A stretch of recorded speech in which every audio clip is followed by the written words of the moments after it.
Mañanas en Libertad, con Luis del Pino.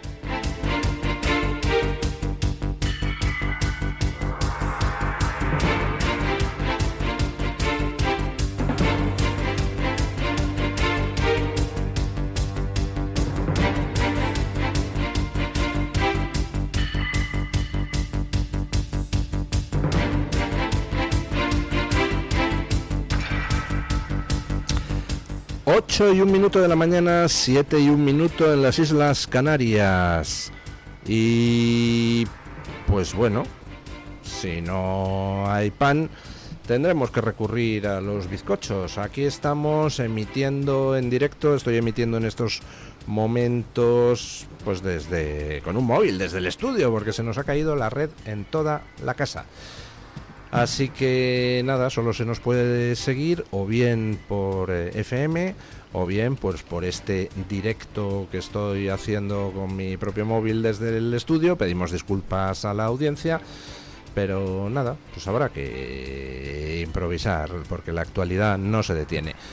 8 y 2 minutos, 7 y 2 en las Islas Canarias. Vamos con las noticias de las 8 con la ayuda de doña Carmen Carbonell. El homenaje a las 239 víctimas de la Dana celebrado en Valencia ha estado marcado por la tensión política y las críticas al presidente de la Generalidad Valenciana, Carlos Mazón, al presidente del Gobierno, Pedro Sánchez, e incluso se han producido gritos contra los reyes. El acto, concebido como un funeral laico, bastante frío, contó intencionadamente con intervenciones poco emotivas, salvo la de 3 familiares de fallecidos que aportaron momentos de verdadera conmoción. La ceremonia, celebrada en la Ciudad de las Artes y las Ciencias, contó con la presencia de sus majestades los reyes y de las principales autoridades del Estado. Felipe VI pronunció un breve discurso en el que expresó el compromiso de la Casa Real con las víctimas y, sin embargo, el evento derivó en abucheos e insultos por parte de algunos de los asistentes. ¡Felipe! ¡Traidores! ¡Traidores a España y a los españoles! ¡Nadie nos mira! ¡Ni el presidente del gobierno! ¡Ni el presidente de la Generalitat! ¡Sois todos cómplices! ¡Sois asesinos! ¡Sois traidores a vuestro país!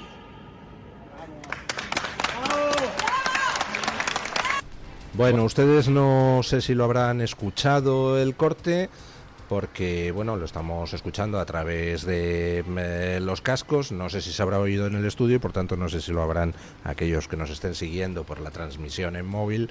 No sé si habrán podido escuchar lo que esa víctima de la Dana dice. Pero básicamente lo que sucedió ayer es que en un momento determinado se levantan 3 víctimas y una de ellas empieza a gritar traidores, y además le dirige sus reproches a Sánchez, a Mazón, ojo, y al rey. No se escucha en ese corte porque ese corte está editado y le faltan un segundito ahí en medio.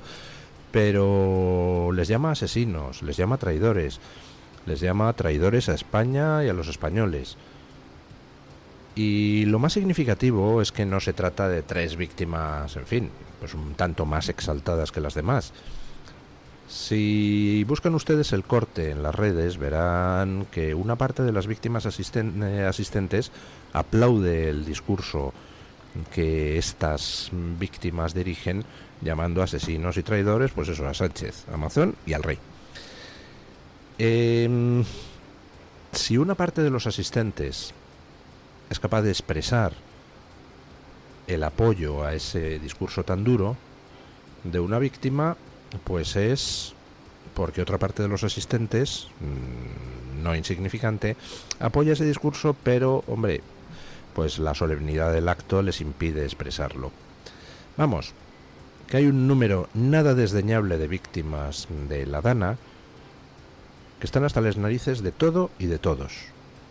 Están hasta las narices de que haya pasado un año y no se haya tomado ninguna medida para evitar que vuelva a pasar lo mismo, porque si mañana se produce otro episodio de riada, volvería a pasar lo mismo. Volvería a haber muertos y destrucción por un tubo, porque no han hecho nada. En la Dana se combinan 3 responsabilidades distintas. La primera es lo que pasó antes. Había que haber hecho las obras de acondicionamiento hidráulico que hubieran impedido que murieran 230 personas y no se hicieron. Zapatero se cargó el Plan Hidrológico Nacional en 2001 y ni Rajoy luego ni Sánchez después retomaron las obras que hubieran impedido que el Barranco del Pollo se llevara por delante a aproximadamente 180 personas. Pero no solo eso. Las leyes falsamente ecologistas, por ejemplo, la ley de la huerta de Ximo Puig, más las leyes de ámbito estatal, que hacen imposible en la práctica limpiar los cauces de los ríos, son también responsables de las muertes de la Dana. Porque cuando tú no limpias los cauces, lo que sucede es que las cañas, en caso de riada, se acumulan en determinados puntos del cauce, forman presas naturales que por supuesto revientan en cuanto el agua comienza a acumularse, y al reventar provocan las oleadas que causan la mayor destrucción. Eso antes de la Dana, y de todo eso no es responsable el gobierno valenciano, es responsable el actual gobierno de la nación y los gobiernos anteriores de ambos partidos, PP y PSOE. Durante la Dana es verdad que Mazón no estuvo a la altura, Mazón se vio sobrepasado por las circunstancias, pero la campaña de desvío de la atención del partido que el Partido Socialista ha puesto en marcha es infame. Ayer habló una de las víctimas, a la que le dieron la palabra, que era de Letur, Albacete. 6 muertos hubo en Letur. ¿Podría alguien explicarle a esas 6 víctimas de Letur en qué sentido es importante para ellas con quién comiera Mazón o no? Si Mazón no hubiera comido en el Ventorro con no sé quién, ¿habría habido menos víctimas en Letur, Albacete, que forma parte de Castilla-La Mancha? Pero nadie pregunta dónde comió García Paje, ¿verdad? O dónde estaba cenando Sánchez ese día, ¿verdad? Mazón estuvo sobrepasado por las circunstancias, pero si no hubiera comido en el Ventorro, los muertos habrían sido los mismos. Sin embargo, como sí podría haber habido muchísimos menos muertos, es si la Confederación Hidrográfica del Júcar, dependiente de Sánchez, hubiera avisado de lo que se estaba cociendo en el Barranco del Pollo, porque el problema fundamental es que la Confederación Hidrográfica del Júcar no avisó. ¿Y después de la Dana? ¿Qué responsabilidad tiene Mazón en que Sánchez decidiera retrasar 3 días el envío de la ayuda a los valencianos? ¿Qué responsabilidad tiene Mazón de que Sánchez decidiera rechazar la ayuda de rescatistas que le ofrecieron Francia, Alemania, El Salvador? Pues yo creo que ninguna. ¿Y ustedes? De lo que pasó antes de la Dana, el responsable se llama Sánchez. De lo que pasó durante la Dana, el responsable último, máximo, se llama Sánchez. De lo que pasó después de la Dana, el responsable último, máximo y único se llama Sánchez. Y lo que me preocupa es ver cómo ayer, pues las víctimas culpaban, por supuesto, a Mazón, que en fin, no estuvo a la altura, pero también a Sánchez, pero también, y es lo que me preocupa, al rey. El descrédito de la clase política se está trasladando a la Casa Real. Y o la Casa Real toma medidas para distanciarse de quienes están llevándole al descrédito, o encima ya lo que nos faltaba, que la Casa Real se haga el seppuku en estos momentos.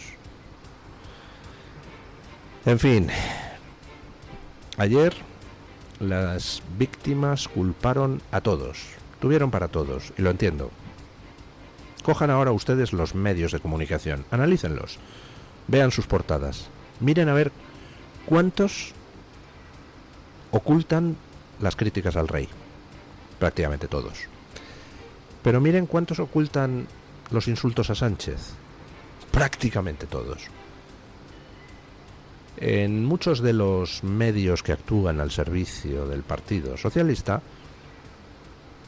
esas críticas a Sánchez se ocultan completamente, no existieron. Solo existieron los insultos a Mazón. Bueno, pues permítame decirle al Partido Socialista que su campaña publicitaria ha fracasado. que su campaña de manipulación de la opinión pública ha fracasado. Los valencianos son conscientes de que Mazón tiene lo suyo y de que posiblemente ha quedado ya inhabilitado para volver a gobernar, pero que desde luego el máximo responsable de todo lo que pasó y tiene que pagar por ello se llama Pedro Sánchez. El Congreso de los Diputados ha aprobado con el voto a favor del PP y el único rechazo de Vox la regulación del uso de la palabra cáncer. Con 346 votos emitidos, la iniciativa del PSOE contó con 307 votos a favor y solo 33 en contra, los de Vox, junto con 6 abstenciones. La diputada del PSOE, Isaura Leal, que defendió esta proposición no de ley, aseguró que se debe hacer un uso justo de la palabra cáncer y no usarlo con lo que ha denominado términos belicistas. Bueno, el Congreso de los Diputados, debatiendo una proposición no de ley, es decir, sin ningún tipo de efecto jurídico, es simplemente una declaración, para instarnos a los españoles a que reservemos la palabra cáncer para el cáncer y que no la usemos en sentido coloquial. Esto, pues, ¿cómo podemos calificarlo? Que el gobierno, que los partidos políticos pretendan regular el uso del lenguaje coloquial. ¿No podemos decir que Pedro Sánchez es un cáncer para la nación? Pues resulta que lo es. ¿No podemos decir que el separatismo es un cáncer para España? Pues resulta que lo es. ¿No podemos decir que la estafa climática es un cáncer para nuestro futuro y nuestra prosperidad? Pues resulta que lo es. Y llamemos como llamemos a las cosas siguen siendo lo que son. Suponiendo, ya les digo que esto es una proposición no de ley y por tanto no tiene ningún efecto jurídico, seguiremos llamando lo que queramos a lo que queramos y utilizando en sentido coloquial la palabra cáncer como nos dé la gana, y lo aclaro, en mi familia tengo varios muertos por cáncer. Y a mí lo que me resulta insultante no es que alguien diga que Pedro Sánchez es un cáncer, porque lo es. A mí lo que me resulta insultante es ver a los políticos de mi nación pretendiendo decirme cómo tengo yo que utilizar la palabra cáncer. La utilizaré como me salga del prepucio derecho, perdónenme ustedes.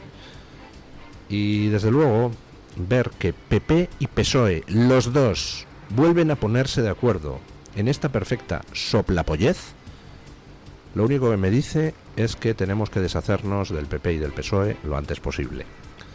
Dedicar un solo minuto de su trabajo parlamentario a esta estupidez indica que no nos tienen ni el más mínimo respeto, porque si lo tuvieran, dedicarían las 24 horas del día a resolver los problemas que tenemos, que son muchos. Y de nuevo, solo ha habido un partido que se ha desmarcado de esta idiotez, que es Vox. De nuevo, Vox vuelve a demostrar que es un partido dispuesto a trabajar en las cosas serias y no a perder el tiempo con las estupideces que el Partido Socialista plantea para tratar de que no se hable de su incompetencia y de su brutal corrupción.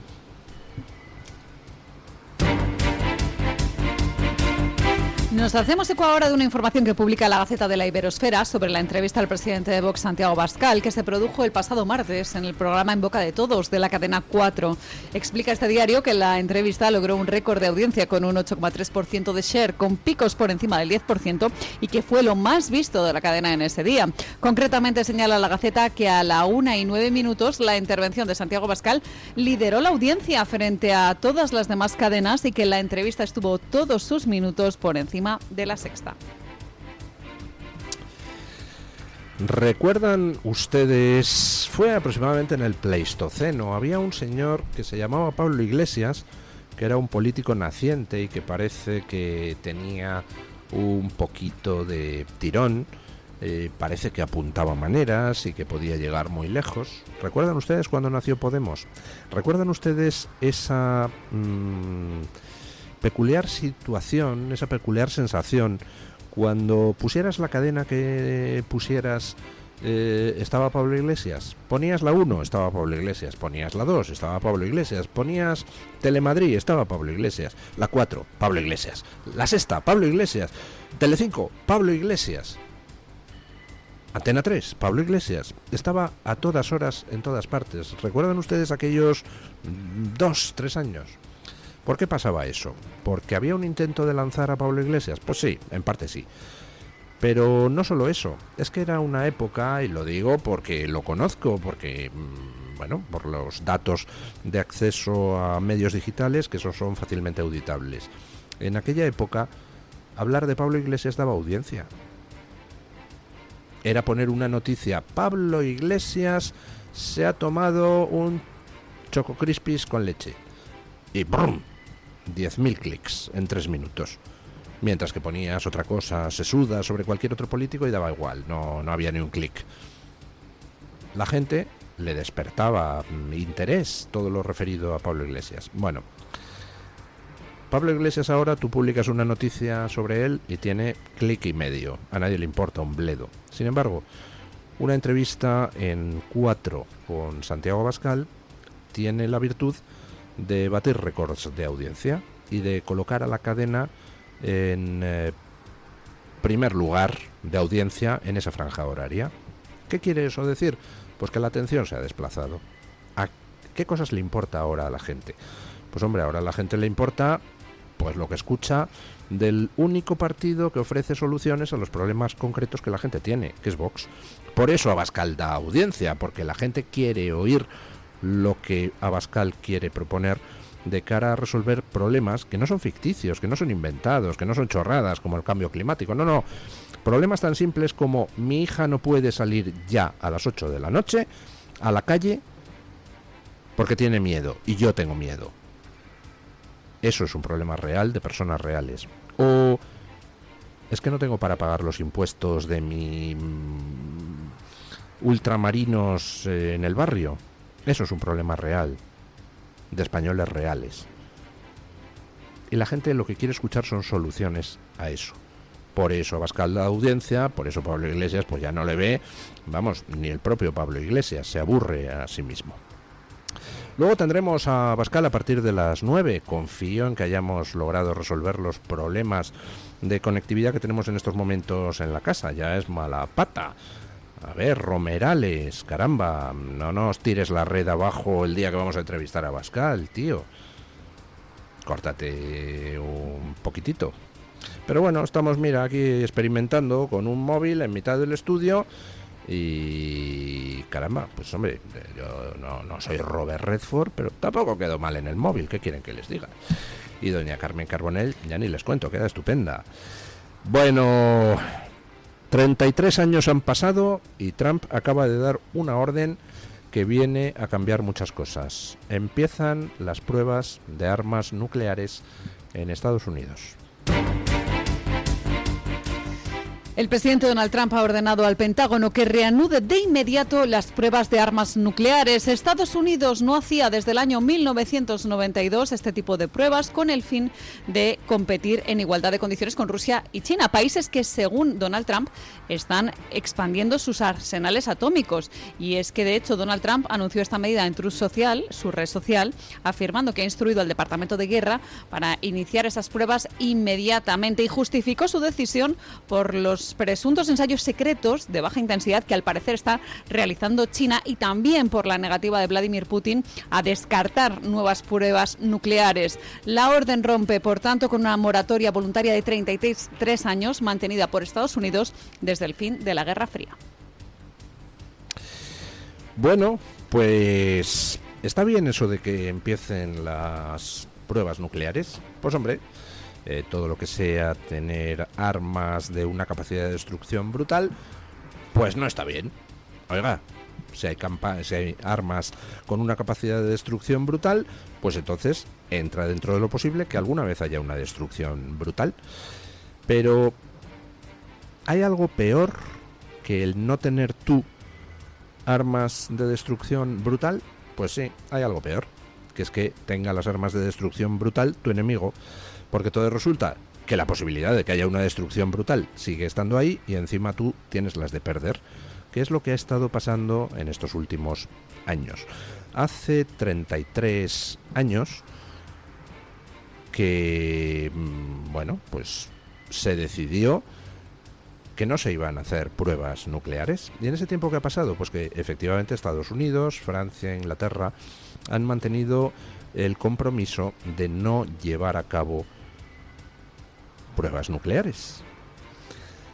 Pero resulta que Rusia se ha retirado del Tratado de No Proliferación Nuclear y resulta que China, según los servicios de información americanos, está llevando a cabo pruebas secretas de armas nucleares de baja intensidad, pues para prepararse para un futuro conflicto.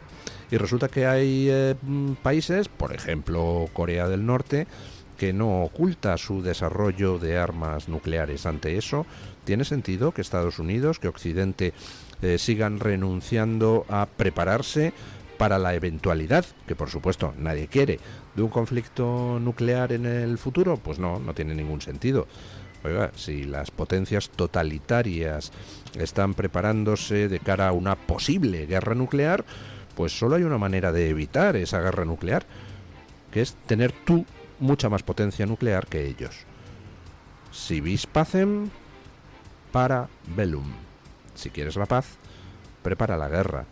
Si quieres que no haya guerra y tú eres pacífico, la única manera de garantizar que no haya guerra es tener tú más armas que tu vecino que no es pacífico, porque como tengas tú menos, evidentemente tu vecino sentirá la tentación de ponerte a su servicio.